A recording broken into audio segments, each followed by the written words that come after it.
want to take you back to 1978, when Barry Obama was 17 years old. He was a soul jerk at the Baskin-Robbins, near where he lived with his grandparents.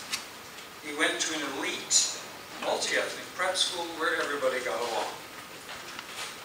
He was a member of the school's literary club and the basketball team. Although one of the poorest students in the school, he attended parties of rich classmates in the neighborhood. But he also dribbled around the corner on a public basketball court with blacks in the military who lived nearby. His mom and sister were far away in Indonesia. He tried to find out about what it's like to be an African American. But later, he said everything he learned about African Americans in Honolulu was wrong. In his room late at night, he read literature of African Americans while pretending to study. He regularly watched Soul Train and Star Trek, including his only black female role model, Nichelle Nichols, Uhuru, who is the spitting image of his wife, Michelle Robinson. In the political arena in Honolulu, public schools were responding to a federal civil rights complaint by providing bilingual language assistance to Filipinos. The state was also forced to adopt an affirmative action plan establishing Filipinos and whites as target groups.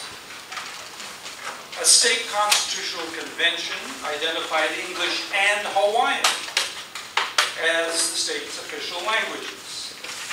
Greedy landowners tried to evict native Hawaiians from ancestral farmlands, but multi-ethnic mass mobilizations, movements of lots of people supported them.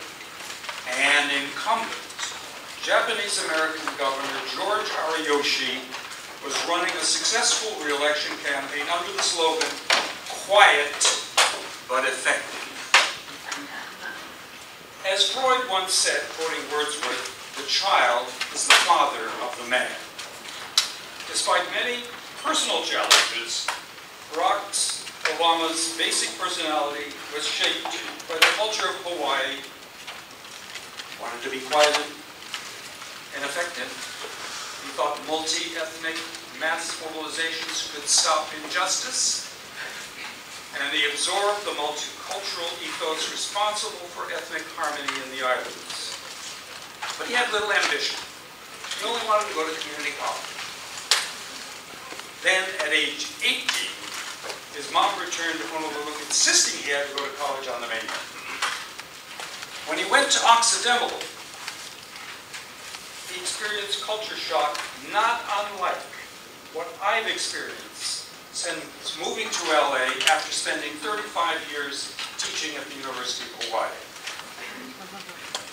And today, culture shock continues for Barack Obama in Washington, but he still acts like a Honolulu local boy with occasional lapses. So what's Hawaii's multicultural ethos? And how does that ethos explain his personality? And what's his political philosophy embedded in that ethos? Now I have a chart that I guess, what do I do? Press a button and it appears? Which button do I press? Enter. It's over a... Enter. Enter, Professor Haas. There's an enter button. Oh, cool. Okay. Now, who can read that? Over on the left side, if you want to study it afterwards. And I actually have some handouts over here that you can take away if you would like. And does that help? No, it doesn't help. And it darkens my script too. Well, anyway, let's look at this chart for a minute, because what I've done is I have contrasted Hawaii's multicultural ethos with a kind of stereotypic version of the monocultural mainland culture. Obama endorses that ethos and has repeatedly expressed the hope that America should do so as well, become more like Hawaii. Meanwhile, he's being interpreted by monoculturalists who lack cultural sensitivity and want him to be like them. But President Obama will never change. Hawaii's multicultural principles developed before Obama was on our radar and are often known as the Aloha spirit. The main sources are Native Hawaiian and Japanese cultures. They're in sharp contrast with the kind of mainland monoculturalism we associate with the rude behavior of New Yorkers. And maybe not all of them, of course. Here they are. I'll just summarize them very briefly, although in the book they're developed in several pages. Productive friendliness. Smile whenever you see a stranger. Inclusiveness. Never exclude anyone or any group. Charismatic humility. Listen carefully to others because everyone has a part of the truth. Joviality. Laugh at yourself. And accept gentle ribbon from others for your shortcomings. Respectfulness. Never even imply disrespect. Non-confrontationalism. Solve problems by consultation. Never be confrontational. Communitarianism. Behave responsibly, which means taking others into consideration. And now, I guess the Japanese influence comes very strong. Harmony. Avoid negative people and negative situations. Serenity. Never show anger. Keep your cool. Piety. Be sensitive to nature and the spirituality of others. Humanism. Put people before principles. And 12, hi Ben. Yeah, they moved the room then. But there's a seat here for you, it's called reserved.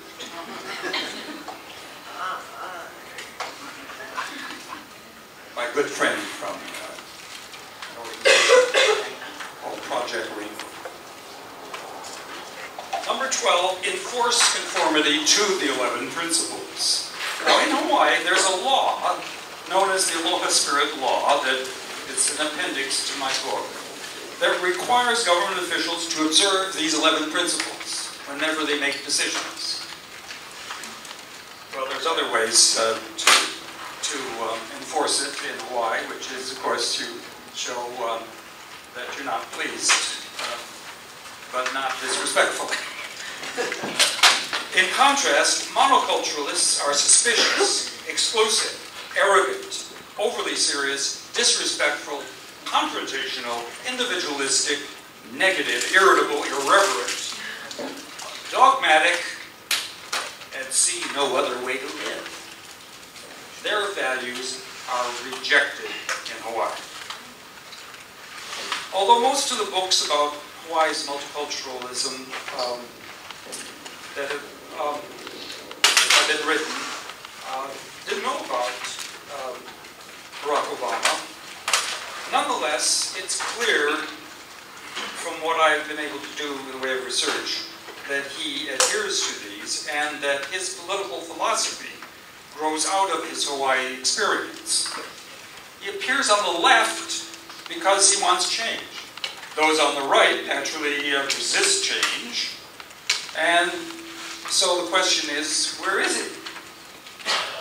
But when you examine how the changes are being implemented, you realize Barack Obama is not a big government liberal. His analysis, based on his notion of mass society theory, which I have espoused for some time in my academic career, is that the political system is broken because American culture is tragically fractionated. Ideologues disrespectfully strive to steamroller their views over others. Winner takes all. Instead, Obama goes for compromise involving big problems by trying to find common ground between extremes. But he's most interested in solutions that bring people together to heal the divided country in the process of these changes. His philosophy is called communitarianism. Communitarian solutions involve government only as a catalyst. And to use, actually, the word that Obama has used, a catalyst. Government as a catalyst to bring the community, the people together, to overcome shared obstacles, working side by side, outside Washington. For Obama, communitarianism is the antidote to the mass society of white against black, rich against poor, and other divisions in a culture war that has so divided our country that problems are debated continuously rather than solved creatively. Now, referring to the other chart, which I guess I have to push enter for, we have a contrast between left-wing approaches, right-wing approaches, and the communitarian approach.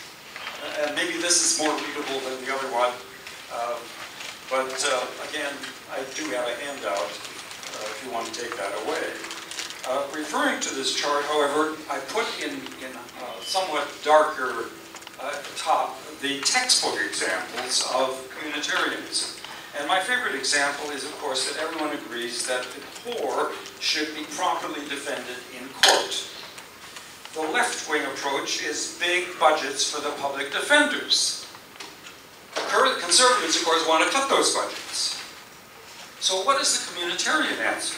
That answer is that the government's role should be to contact the local bar association and facilitate the establishment of panels of pro bono attorneys who can come to court and defend the poor in the more complicated cases particularly, so that they get better quality defense at minimum cost to the taxpayer. Now, what's wrong with saving money and getting better quality and bringing people together? That's the communitarian way. So let's look at what Obama has done. Liberals would pour money into failing schools and conservatives might shut them down. But Obama's Race to the Top program gives funds to states only if professionals design innovative programs to boost educational outcomes. And 44 states have now designed new programs. Not all of them got the funds the first time around. But Race to the Top programs have been such a success in terms of galvanizing people outside Washington to work on solutions to problems that there are now more Race to the Top programs, in particular for electric vehicle infrastructure, for removing regulatory barriers, public safety programs, juvenile justice. It's been applied to early learning, to higher education and job training. So money is going to those who in the local communities design innovations, but when there's empirical evidence that they actually work, they get more money. So the whole thing is quite distinct from what formerly had been called formula funding. Formula funding means you look at the size of the population and slice the pie on a percentage basis. LA gets more than Glendale, and just on the basis of population, not on the basis of the quality of what's going on. And so communitarians want to bring together people in many areas, and Race to the Top is one way. Well, look at some other things that Obama has done. And when banks were on the verge of collapse, some left-wingers wanted to nationalize the banks. Some conservatives would have let them fail, even if there might have been a run on all the banks. What did Obama do? He ordered stress tests, then had government buy stock to to capitalize the banks and then later sold the stock at a profit for taxpayers. With unemployment soaring, the leftist approach would have been a federal jobs program. The Republican social Darwinists didn't really have a program, let the economy recover. Obama instead supported an economic stimulus bill that primarily transferred federal funds out of Washington to the states, saving school teacher jobs and enabling state governments to have funds to award to private sector firms in the form of contracts for infrastructure projects, which were supposed to be immediate. It turns out they weren't quite ready for all that, and alas. The question of bank failures, in other words, in the future came up, and the left-wing approach was more regulation, more government control. The right-wing didn't want to do that.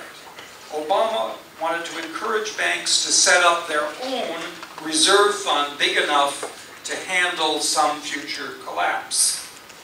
But alas, Congress wouldn't agree. Conservatives would have let General Motors fail. Leftists might have nationalized GM. Instead, Obama had the government buy stock in GM, but only after GM agreed to restructure. And then Ford congratulated Obama in saving GM. And of course, the stock was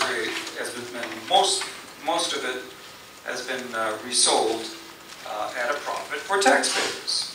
Regarding the budget deficit, liberals want to tax the rich. Conservatives want to reduce spending. Obama then set up a bipartisan commission so both sides could have a conversation, try to get to a consensus on what to do, and I guess we'll see what happens. For Medicare and Medicaid insolvency, as well as high private health insurance costs, left-wingers would increase taxes.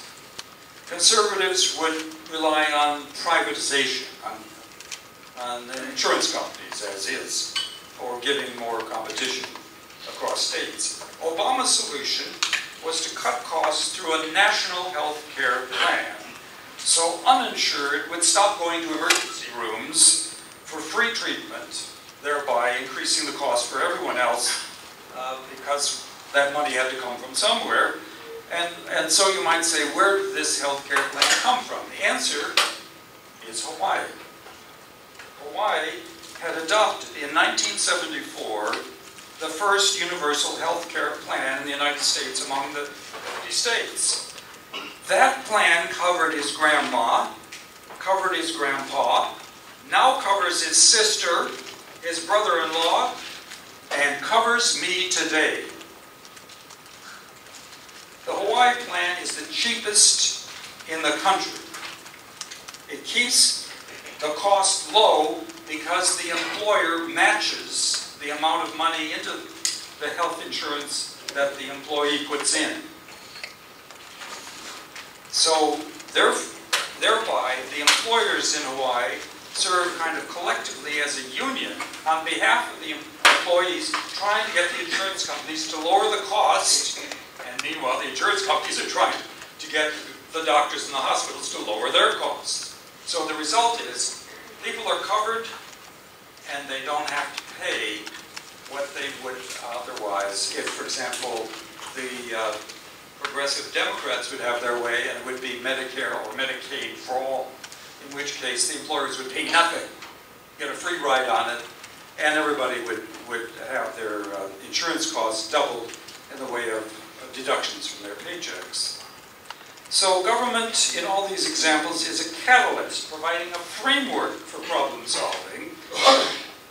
Obama's personality, in other words, and his philosophy, is somewhat typical of the harmonious culture of Hawaii. He refuses to show anger and other signs of emotional immaturity and selfishness. His communitarian philosophy means he is not a big government liberal. He should be able to work constructively with any Republicans who want realistic solutions to problems involving cooperation among businesses, professionals, and the people themselves outside Washington. After all, what is government? It's vital for things we can't do individually. If we can do them together outside government, we wouldn't ask government to do anything. Communitarianism as a philosophy, then, is a catalyst to heal our broken nation by revitalizing a community spirit.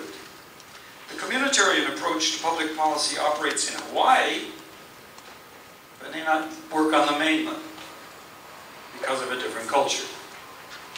But of course, Barack Obama's #1 priority is to change the culture of Washington, and thereby, perhaps, to solve these problems.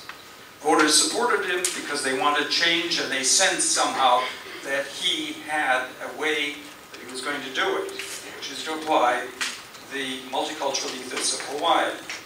We didn't know about it much, we didn't hear about it until Tucson, when he articulated in his eulogy something that Republicans particularly paid attention to, because it was so multiculturalist, so communitarian, and it produced some behavior change in Washington. You know, people not sitting divided by Republican and Democrat in the State of the Union address.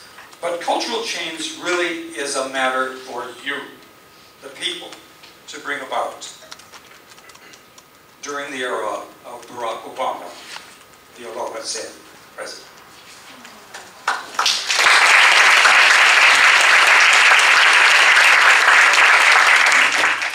Kitty and I had the great good fortune, after I left the governor's office in early 1991, to be invited to go to the University of Hawaii, which isn't a bad place to go anyway, anytime, and especially between January and June. She had been there campaigning for me. She got all the good stuff. But I had never been there until my last year as governor in 1990, when the Hawaiian chapter of the American Civil Liberties Union asked me to speak at their annual meeting. And so off we went to Hawaii, and were waiting in front of the hotel where we were staying to go to the reception which preceded the annual meeting, as a whole bunch of Hawaiian high school seniors were coming to the hotel for their senior prom. And I would guess 2/3 of those couples were interracial. And it seemed like the most natural thing in the world.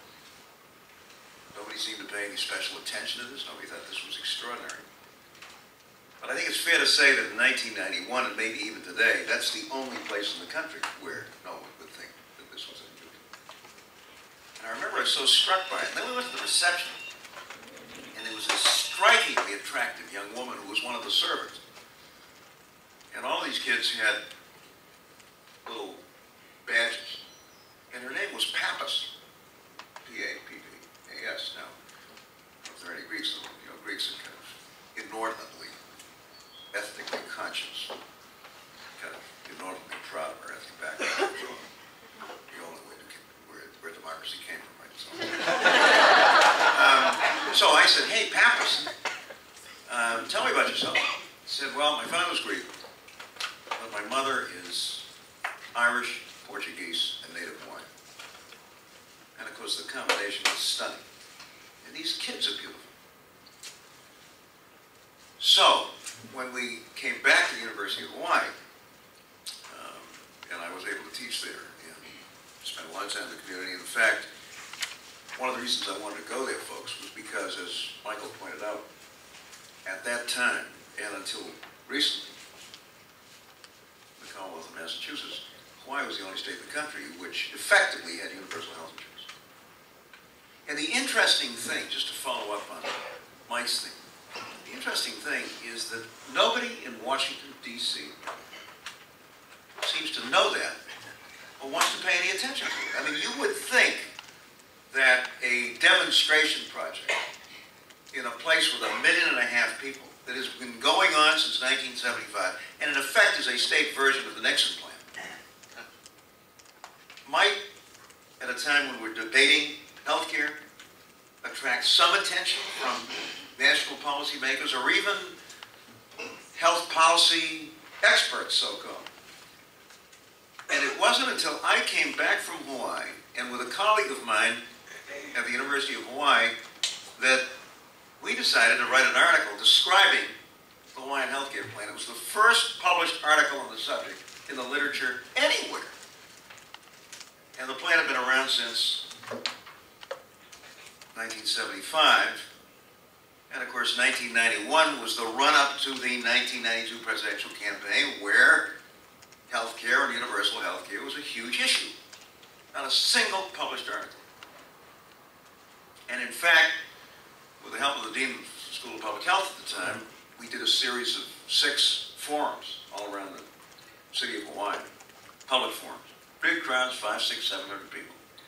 And in fact, put together a study group of academics, health advocates, some state elected officials, and actually came up with a national version of the Hawaiian plan, which we kind of offered in anticipation of the 92 election. And actually, early in 1993, after Bill Clinton had been elected, it was about 3 weeks after he got there, I went down to Washington and spent time with Hillary and with Bill, and I had put together this 5-page memo on a national version of Hawaii. I said, don't reinvent the wheel. You got this model, didn't take much to. In fact, Hillary during the campaign had been she had been to Hawaii campaigning for her husband, and she'd been quite positive about the Hawaiian plan. I still have copies of it. I distributed it to my seminar on health policy at Northeastern University, but for whatever reason, the new president and his wife decided to ignore my advice, and in fact came up with a bill of some 1,325 pages, which was so complicated, folks, that you couldn't understand it, let alone average folks. And we all know what happened to it now. Interesting question as to whether or not had the new president decided to go with our little study plan, whether he could have gotten it through, because it did require all employers and employees to contribute to health care. And why, folks? If you work, you're covered by health insurance. That's the basic principle. If you work, you're covered by health insurance. And so it continues to provide very good care to a lot of people, including our guest speaker. And as Mike pointed out, it has some of the lowest costs in the country. I don't know whether this is true today, but it was fairly recently. I think North Dakota and Hawaii are the lowest health costs in the country. And if you've been to Hawaii, you know that the cost of living in Hawaii is not low. Now, Kitty says I'm the cheapest guy in America. I think that's an exaggeration, but you can't be the son of Greek immigrants, not be pretty tight. And I remember reaching into the cereal section of the local Safeway, that is a Safeway, in Manoa when we first got there, and discovering that a box of generic cornflakes cost $4. I mean, I almost had a myocardial infarction. But that's the cost of living out there, and yet health costs are among the lowest in the country. And by the way, health outcomes are among the best. Not a surprise. But of course, if you go to one of the hospitals in Honolulu, and there are 4 good ones, on a Saturday night, there aren't 600 people with sore throats waiting around for care because they don't have health insurance. Everybody has health insurance, with a rather generous Medicaid program, which is a kind of wraparound for those who are temporarily unemployed. And there's no question in my mind, just to reinforce what Mike said, that a lot of what is Obama comes out of that experience, including the fact, as you may know, that his mother was dying of cancer, and in fact was temporarily denied coverage by our health insurance company on the grounds that she had a pre-existing condition. I don't know how you have pre-existing cancer, but in any event, that was the insurance company's approach to it. There aren't a lot of insurance companies in Hawaii. Why? Because they have to charge what we call community rates. The same rate for everybody, except in the case of very large companies where they have some room to bargain. And Blue Cross Blue Shield and Kaiser are the 2 dominant insurers in Hawaii, and essentially set the price. It's not a single payer system, but it's close because you have 2 really dominant insurers who cover, what, like 85 or 90% of the people there. And again, it's a mystery to me as to why policymakers in Washington or elsewhere at least don't pay some attention to it. Now, you know, sometimes this has interesting results. Dan Quayle, remember him? In 1990, we have another Quayle in the Congress, his son, who makes his father look like a liberal. In any event, back in the 92 campaign, for those of you old enough to remember, the Bush campaign, Bush 1 campaign for re-election, made sure that Quayle was always with safe conservative audiences. And he happened to be one day with a safe conservative audience in Orange County. And was going after Clinton's health plan, socialism, this, that, and the other thing. And some perfectly innocent guy in the back of the room, not unfriendly, said, well, what do you think about the Hawaiian plan? And Quayle said, well, he said, you know, Hawaii's unique, he said. Hawaii's an island, he said, because it's many islands. And he kind of trailed off. Well, in fairness to Dan Quayle, he didn't know any more or less than anybody else in Washington about the Hawaiian plan, because nobody seems to be interested. But Mike isn't kidding about this culture. Not just the extraordinary degree of racial understanding that seems to prevail. But for those of you who are students of what happened during World War II to Japanese Americans in the western part of the United States, you may not be aware of the fact that there was no incarceration of Japanese Americans in Hawaii. How come? Nobody's written a book on that either. Isn't that amazing? The home of Pearl Harbor, that terrible attack, out there in the middle of the Pacific, a lot closer to Japan than the rest of the United States.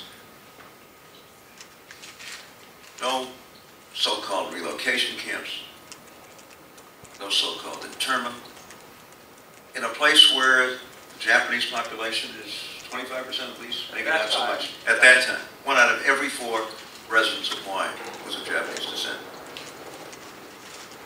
One of the reasons for that was that the Hawaiian representative on the military commission, which was running Hawaii under martial law, was a guy named Jack Burns.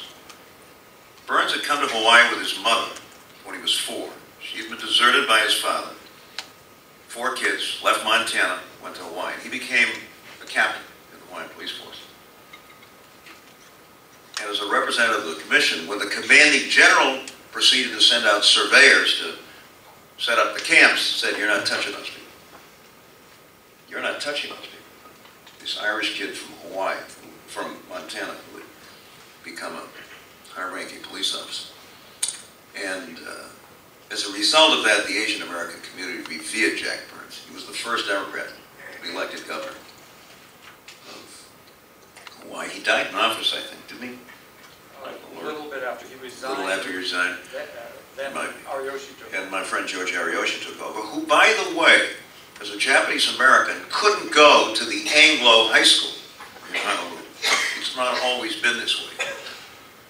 And had to go to the predominantly Asian public high school because they claimed these Japanese kids spoke pidgin.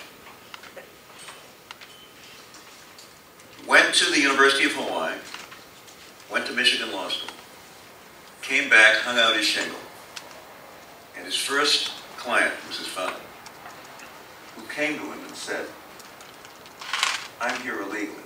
I want you to make me a legal citizen of the United States. And he did. His first client. An interesting guy. Also served 4 terms, I think. 16 years, something like that, 12, 16. And a very interesting guy. Quiet and effective. So, it is a different culture. And there's a tremendous amount of Obama that seems to me, at least, in the book, in Mike's work, and in the work of the other authors, outlines this in great detail. There's a great deal of Hawaii in Barack Obama. Now, the interesting question, obviously, is how does the United States of America feel about communitarianism and the Aloha spirit? And come November of next year, folks, how are they going to respond to this? My guess is positive. Of course, it will help if the economy is recovering.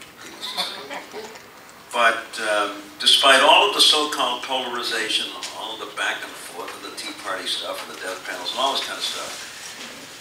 In the last analysis, my guess, consider the source given my own track record in national politics. My source is, my sense is that people slowly, gradually, are going to respond positively to this Aloha Zen President. We will see. We will see. But I think the book is a great service to folks who are trying to understand just who this guy is and what he's made of. And it isn't that he's soft. There's nothing soft about this guy. But there is a different approach to policy making and problem solving, which I'm not sure a lot of us mainland politicians instinctively share. You know, we get our heads handed to us a few times, and we at least to think a little bit about how you build consensus. But this guy's kind of got it in his bones. And I think it's very much the result of his bringing up, at least for a substantial part of his childhood, in that particular culture. Well, enough from both of us. I suspect you've got lots of questions, reactions, and likes to get it. Cal? Yeah, Mike, you talked about the Hawaiian health plan, Right. and how many years it was operating effectively. And I had an opportunity to visit with the Republican governor of Hawaii, Right. who was termed out, Linda Lignell. And when the Obama health plan was under consideration, she was very fearful that this would mean the end of the Hawaiian health plan. My question is, how has this impacted the Hawaiian health plan? When the law was passed in 1974, there was a provision that should there be a national health care plan, that the Hawaii plan would cease to exist. So that's why the concern. However, sometime last week, President Obama indicated that one compromise in the health care plan that he would accept would be to allow each state to opt out of the national plan if they could provide exactly the same kind of coverage in some other way. So that would then allow the Hawaii plan to continue as before, and I'm sure he knew what he was dealing with. The Congress had put a provision in the law that kind of conversion back to the states would occur after 2016, but his proposed compromise is to make it 2014. Then they won't have to go through a lot of effort in Hawaii to make up some kind of a plan and then go back to it. And it would be crazy to do that. I mean, it's a fully functioning plan. It works well. It provides good results at relatively low cost. So, particularly now, President, I can't imagine that would have happened anyway, Cal. But the fact is now that he's prepared to accept an amendment, which in effect says if a state comes up with a plan that's substantially equivalent, and by the way, that includes Vermont, where the new governor wants a single-payer plan. And Obama said, same deal. Vermont wants a single-payer plan as long as it's substantially equivalent in terms of coverage and benefits and that kind of stuff, then we'll grant them a waiver. But these are not going to be easily granted. I mean, the plan is going to have to meet certain standards, but I don't think there's any question of why his plan will do that. Michael? Thank you, Michael. And Michael, I watched a lot of pundits who seem to analyze what they think President Obama is doing from the conventional paradigm.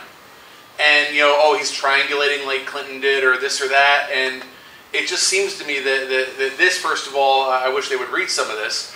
But it also crossed my mind that Massachusetts has the other state model of what's often considered to be what could have been a good model that could go national. Would that fit more into the liberal side of doing things, or how would you classify that one? Well, of course, the prevailing wisdom in Washington is that the Massachusetts plan was the model for Obamacare, and I presume that the governor knows more about the Massachusetts plan than I do, so I'll ask Mike. Oh, there's an interesting history on the Massachusetts side, folks. I signed a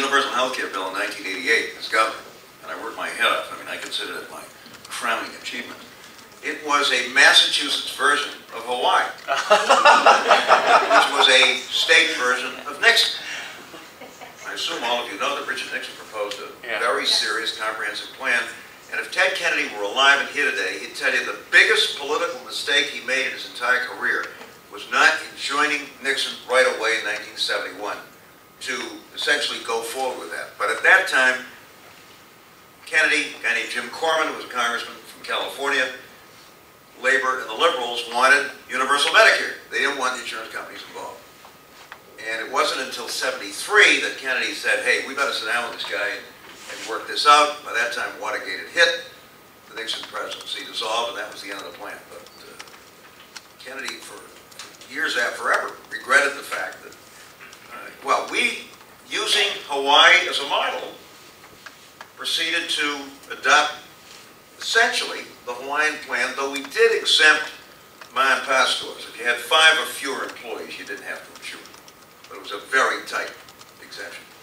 Then I signed it with flags flying and bands playing in front of the State House. I had just come back from winning the New York primary and effectively clinching the presidential nomination. And we proceeded to implement it. We made a mistake, however. We allowed 3 years for full implementation of the employer-employee mandate. Sound familiar? Not until 2014. I was succeeded by a guy named Bill Weld, who was a somewhat different philosophy. Smart guy, somewhere at Harvard, all that kind of thing, but he never understood the health care system. Never understood the fact that the cost of free care was being passed on to responsible employers who were insuring. And as Arnold Schwarzenegger pointed out a few years ago, there's about a $1,500 hidden tax in every insurance premium, which represents the cost of free care that's being passed on to responsible employers and their employees who do insure. So Well did everything he could to screw up my bill, and although we implemented some aspects of it, like health coverage for the uninsured, and students, by the way, and graduate students and their families, we never fully implemented our Hawaiian plan. Fast forward 20 years, 16 years, Mitt Romney becomes the governor. This was before he decided he wanted to run for the presidency, at least he told us about it. And to his credit, folks, he began a process of trying to build bipartisan consensus around a plan that would ensure 97, 90, I think we're up to about 98% of people in Massachusetts. But essentially, it was the John Chafee bill of 1992, Republican senator from Rhode Island, with 15 Republican co-sponsors, including Bob Dole. And that's really what we adopted, and quite frankly, that's what the country just adopted. Though with, I think, 0 Republican votes. So we started with Hawaii, passed it. We're not able to fully implement it, and we now, in effect, have the Republican plan of 1990. And I remember going to the Harvard School of Public Health and sitting with 300 or 400 people listening to Chafee, a good, thoughtful, moderate Republican, whose son, now an independent supporter of Obama, is the new governor of Rhode Island. And listening to Chafee outline his plan, which it turns out is now the national plan. So that's the Massachusetts story. But how's the new plan doing? Fine. How about Romney? Well, can I put it as subtly as I can? Mitt Romney is the biggest fraud in American politics. I tell you, folks, you know, I was a great fan of his dad's. In fact, I courted Kitty in a little yellow Rambler convertible. Only a few of us are old enough, Mike, right, to remember the Rambler. Because George Romney was the only guy in Detroit making a small fuel-efficient car. He was a terrific governor. He was a fine Secretary of Housing and Urban Development. I thought we were getting a junior version of the old man. And Romney is an enigma. You know, there's no core to the guy. I mean, it's what his pollster told him yesterday. And so he put, to his credit, he put the process together. He was eloquent on the subject of the importance of an individual mandate. He said over and over again, and correctly, you can't have a universal plan unless everybody contributes. No free riders, quote unquote, he said. And it took a while, but we finally got bipartisan agreement around the Massachusetts plan.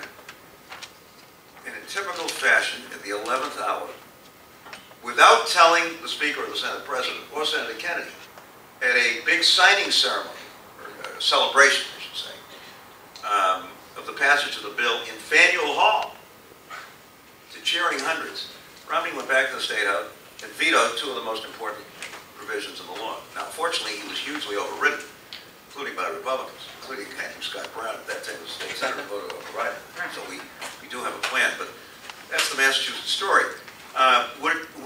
Is it as good as a Massachusetts version of the Hawaiian plan? No, in part because it's costing the state treasury a hell of a lot of money that otherwise would have been paid in by employers and employees who work for it. In fact, had we passed the bill that I signed, again, it would have saved the state treasury about $500 million. But that's the Massachusetts story. It's not Hawaii, it's not Dixon. And it's costing the public treasury substantially more than a plan which imposes a substantial portion of the cost on employers and employees in the workplace. This is fine and dandy, talking about the health insurance. It's important, but there are other things that are important. One of them being the fiasco and problem that we're having with our mortgages right now. And as well as Obama tried to handle that problem, I think the biggest problem is that the plan itself isn't nearly as important as the actual institutional and the practice of it, and how it's handled procedurally. If he does not have the support that he needs, if there are not people in place to institute the plan and follow through on procedures that will see to it that those monies are distributed appropriately, okay, and with as little favoritism as possible, that's not going to change things. It's not going to turn the economy around. It's not going to do anything proper as it should, because that whole mortgage fiasco is just that, a fiasco. And there's a lot of money that's taken out of our country and floating out there, somewhere over the ocean, I guess. And it hasn't made its way back here yet. And all of us have heard just horror stories about people who actually have jobs, who can afford to pay, their payment. But because of that big balloon thing and all that, I mean, they're being forced out of their homes, and they're either homeless or they have to rent again, and they could have helped towards the economy and the turnaround. So, really, in saying all of that, what would you say about him not having what he needs in place with whoever it is, like say with the Federal Reserve Board and banking institutions and all of that, to actually institute the plan, procedure? Guys, why on this? The problem with the mortgage situation is that a provision in the original Obama bill, which he strongly supported, giving bankruptcy court judges the right to modify mortgages, was rejected by the Congress, fought bitterly by the banks, and rejected by the Congress. Why? Well, because there were some Democrats as well as Republicans who, for whatever reason, you have to talk to them, didn't want to give bankruptcy judges the right to do, in the case of individual home mortgages, what they always have had and continue to have when it comes to bankrupt businesses. Interestingly enough, thanks to our federal system, the state attorneys general have gotten into the act. And those of you who have followed this recently now know that it appears that the 50 attorneys general, speaking of bipartisan collaboration, now are on the verge, apparently, of working out a deal with the banks whereby, in fact, these mortgages will be modified so that you don't have this absurd situation in which people are foreclosed on, modifications are denied,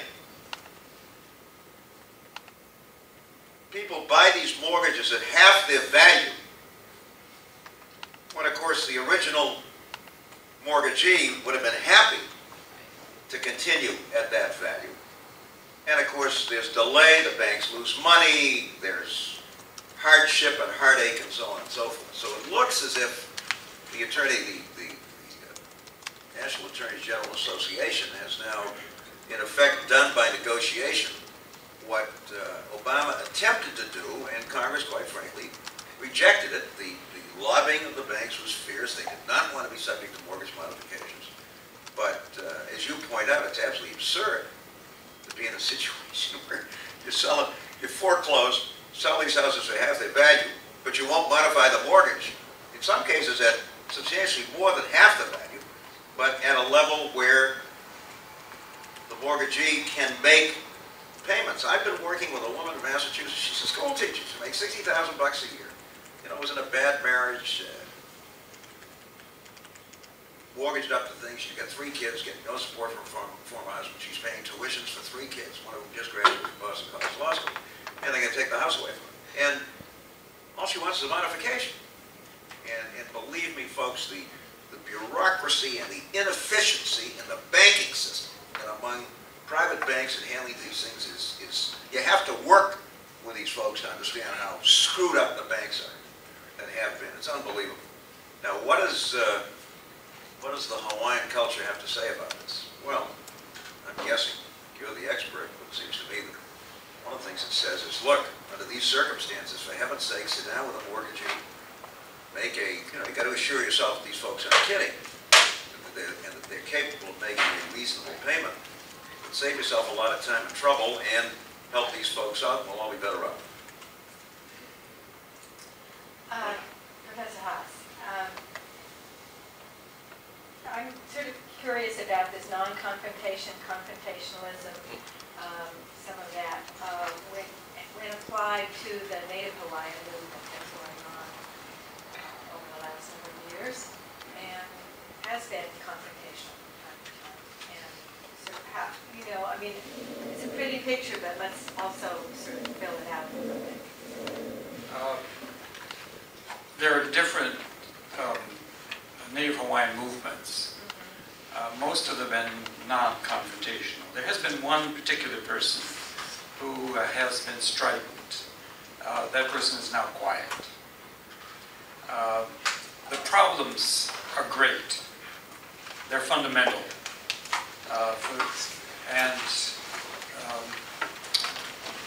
There's been a lot of confusion as to what the Native Hawaiian community really wants because of divisions. And so most people on the outside of that community have sort of deferred to the Native Hawaiian community to decide what it wanted, to have conversations among itself. But as time has gone on, as we mentioned in the book, it has been increasingly clear that the Native Hawaiian problem, which I'll mention in a minute, can't be solved apart from the problems of Hawaii economically as a whole. Because Native Hawaiians, of course, communally shared the land before 1848, when private property was brought into the legal system. The monarchy held land in common, and people were allowed to farm and fish and live in their particular section of the islands fairly peacefully, without a lot of people coming and saying, this is my property, or this is whatever. But after private property was introduced, the land was taken away because the bureaucratic regulations were mastered by those Caucasians who instituted the reforms.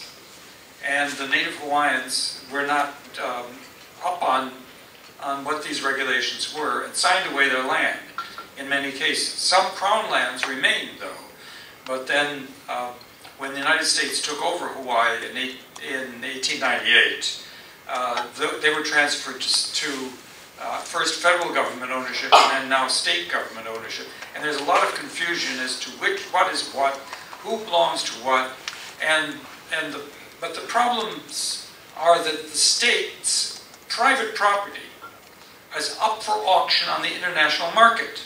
So outsiders come in with a lot of money and buy up all the coastline, the condos, and force the cost of. That's why this home ownership issue would be not duplicated in Hawaii because homeowners basically are paying exorbitant amounts of money, and most people live rent. And even if they're lucky to get into a rich condo, at least they have some kind of terms that they might or might not be able to live with. But the real issue is that the military occupies so much land in Hawaii without paying a cent of rent to the state of Hawaii. Every other state charges rent for the military on their land. Here is a militarized island with all this land taken up for military bases, and they pay nothing to the state. So basically, the issue is of the native Hawaiians and trying to recapture their sovereignty is now bound up with the economic viability of a state that is being progressively decapitalized by people coming in and buying it up bit by bit until basically there's no tax base, there's no spillover effect from these purchases in terms of the local economy, because they come in for a few months out of the year and then leave. Or rent it to somebody that does the same thing.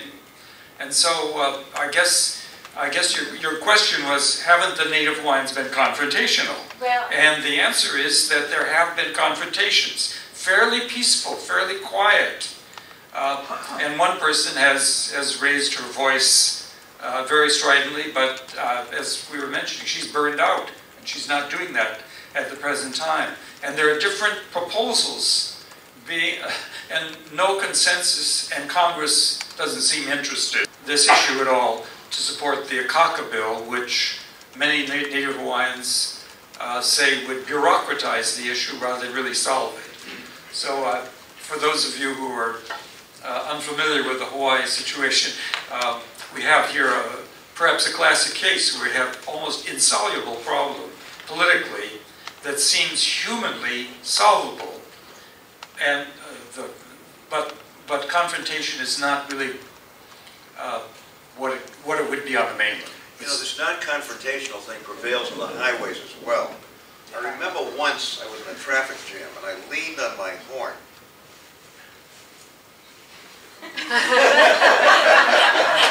and 200 pairs of eyes. I had actually sounded the horn in a traffic jam. I mean, you don't do that. You don't. I mean, it's a small but interesting example of what happens. I'll never forget it. I'll never touch that horn again.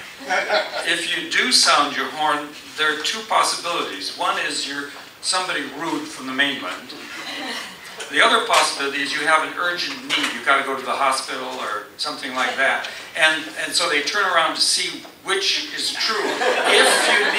If you have some urgent need, they will pull over to the side of the road and let you through. Yeah, way in the back. Yeah. Yeah, Professor Haas, I really like this chart that you gave us, especially on the left wing and the right wing communitarian solutions. And I'm pretty liberal. In fact, I'd like to move to like France or something. But with the communitarian solutions, I'd be in favor of that. It seems like a compromise, but I'd be pretty much in favor of that. So it's a naive question for me, I think. It sounds like a naive question to me. If Barack Obama came out with this and said this is what he was trying to do, because this is all new to me as far as why he's doing things like this, because I know a lot of liberals who voted for him are very disappointed in the way he's running things. It almost seems like if he came out and said, hey, this is what I'm trying to do, that people might be, oh, do you think that would be, or are people too entrenched in their sides to join that? Well, obviously, you know why I wrote the book.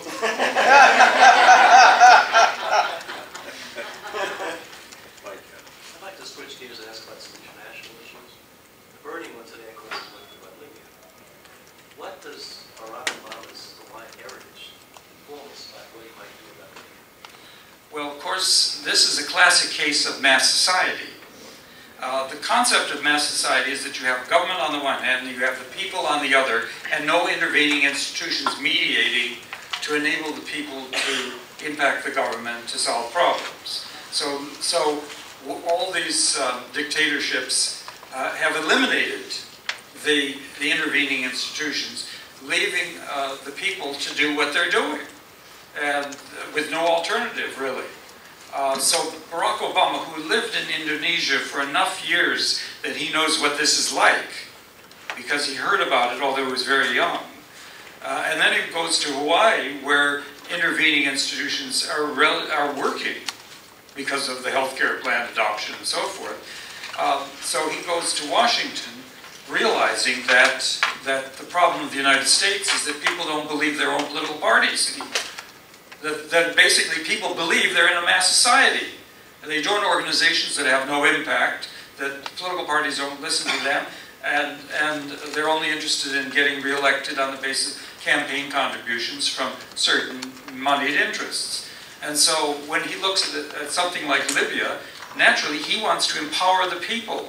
But without those intervening institutions, it's hard to know what exactly to do. Now, for many years, we've known that Democratic and Republican presidents have provided funds to build intervening institutions of various kinds in various countries. They would often build up the judicial system as an intervening institution, or money would go to various kinds of NGOs, non-governmental organizations. So that has been actually an accepted way to spend foreign aid for many years, Republican and Democrat. But now the problem is that the money was going to the dictator. It was not going, apparently effectively, to intervening institutions. So it's kind of too late to utilize those institutions. So we see that he doesn't know exactly what to do, and there's oil involved, except to try to help the people who left the country and are homeless because they're refugees in either of the two neighboring countries. And so we're kind of waiting for him to formulate a way to deal with this. And the problem with communitarianism internationally is that even though that's the obvious solution, support the non-governmental organizations, is that other countries are now willing to cooperate, and there's nothing we can do quite often to make them cooperate. In times past, we used to use money as the leverage. In other words, you're either going to get money or more of it or less of it or something. But the United States is kind of broke at this time and is not using monetary leverage the way it once did. That's what I call in my book Plan 3, that just isn't out there. So I can understand why, and I think everyone here understands why Obama is floundering on the issues relating to Libya, whereas in the case of Egypt, at least there was that potential for building some kind of intervening institutions, political parties and so forth, which is now being given an opportunity and may or may not work out. But that basically is a way of saying that Libya is a totalitarian country, whereas Egypt was more authoritarian in certain ways. But these distinctions probably we will not really be able to write about them or talk about them for until 10 years when we've seen what's happened, and Barack Obama probably can't do much in the short term anyway, except support democracy. Yes? Thank you for coming. This has been really fantastic. I'm here from the Department of Social Welfare, and in examining your talk, what each of you were saying through a social welfare perspective, I kept thinking about how much of how many mainstream Americans unfortunately still view Hawaii as an outside culture, and I think a lot of that has to do with Eurocentrism and other related racial and cultural issues. So I was interested in what you think about how much Barack Obama could could be more vocal about the way that his upbringing has influenced his views, or would that be more of a than retaliation on, oh well, you're just a socialist, or or political issues with people seeing him more as an outsider. So I was wondering, how much do you think he could, in the upcoming election, say, here are my communitarian views, and here's how all of this has come together for me. Well, I guess you might say my book is a pilot project because I don't think he's, I think he's too modest and a little bit sensitive to the Dan Quayle type of dismissiveness of Hawaii, because the dismissiveness of Hawaii as a different culture, as a model, and so forth, is very pervasive. I've written on numerous occasions to pundits, even the LA Times that has refused to compare Hawaii with other states whenever they had a comparison of states, or the University of Hawaii with other universities on diversiveness and so forth. I've written, and there doesn't seem to be any way at this moment to crack into that unless either my book is bigger than it is now, which means I need your help, or Obama reads it. Of course, he has a copy already. But I'll be going to Chicago at the end of the month to talk, if I can, to David Axelrod. I'm certainly barging into the Democratic Party headquarters in Chicago to whether they want to hear me or not. And I'm going to be taking these and explaining to them that people are hungry for Obama to define himself in a way that makes people clear as to where he stands, rather than letting others define him. Let me just say one final thing. I think we've got to wrap up here, but I don't think I would advise Obama to campaign on Hawaii. And I wouldn't advise him to use the word communitarian. You can imagine what Fox News would do with that. I think the more interesting question, which I raised earlier, is whether his approach to problem solving, his approach to leadership, which clearly is rooted in his experience in Hawaii, in the last analysis, after all the sound and fury dies down and we go to the polls, will, for a majority of Americans, prove to be a much more persuasive approach to problem solving than what you're getting these days from the right, and to some extent from the left. I mean, that's the issue.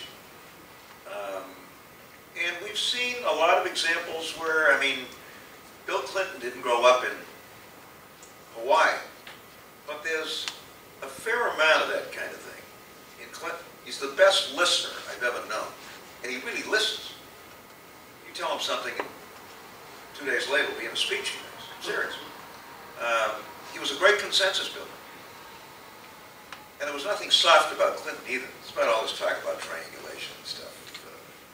I remember, I'll tell you one quick story, we've got to wrap up, but he was in the middle of that period, some of you recall, where Gingrich was threatening to shut down the government. Remember? 95, 96. And Kitty and I visited him in the Oval Office, and he had just completed his 9th or 10th meeting over a 3-week period with Gingrich and Dole. And these were intensive sessions where they were trying to solve the problem. And we walked in, I said, how's it going? He said, well, we'll see. He said, you know, of course I worked with these guys before, but the last 3 or 4 weeks, we have met 9 or 10 times. I looked up and he said, Mike, they're just different from us. I've never forgotten. Anyway, I think we got to wrap this up, but thank you all for coming, and Michael,